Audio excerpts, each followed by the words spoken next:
Urale ग्राम पंचायत अंतर्गत ढिय नछीपुरे 2 दिन धरी रामलीला अनुष्ठित हो जाइछि। प्रथम राति रे श्री श्री सतीकांत रामलीला समिति मधुपुर बारंग पक्षरु इंद्रजित बद्ध और द्वितीय राति रे पोता पोखरी रामलीला प्रचार प्रसार समिति पक्षरु लक्षण शक्ति भेद परिवेषण करा जायथिला। प्रत्येक दिन संध्या रे विशिष्ट व्यक्ति और समाजसेवी मानकु संबर्धित करबा सह भजन संध्या एवं नृत्य परिवेशित होइथिला।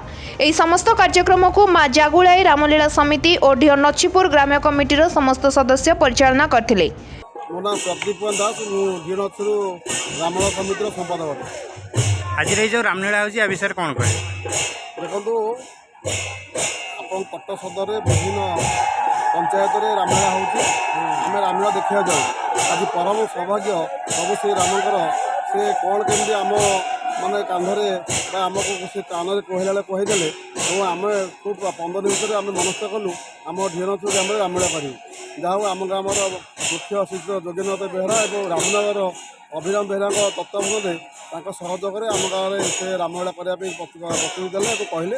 तापर आमर बारंगर मधुपुर रामलीला समिति और कटकर पोतापोखरी रामलीला समिति अनुकूल में आम 2 राति ये रामलीला करूँ। ये रामलीला आखपाखर बहुत लोक आसी देखते एवं आमर बहुत आम पूज्य पूजा आम ये अंचल किसी लोक मान किसी समाजसेवी मानक आम सम्मान करूँ। और ये अंचल माहौल सृष्टि होती बहुत भल लगुच और आशा करूँ ये रामलीला कमिटी जब प्रभु पुणी आशीर्वाद हुए 7 वर्ष आम रामलीला कर इच्छा प्रकाश करूँ। जहाँ काली पंचायत अतिथि कहते आम बाहर आम रामलीला जो कमिटी अच्छे से आसतु और तुम ग्रामर किसी रामलीला पिला करूँ। आम प्रतिनिधि देलु आम ग्रामर गत वर्ष आसला वर्ष आम निश्चित भाव में आम पिला रामलीला करने सहित आउ 2-3 राति रामलीला करें प्रभु प्रार्थना करते।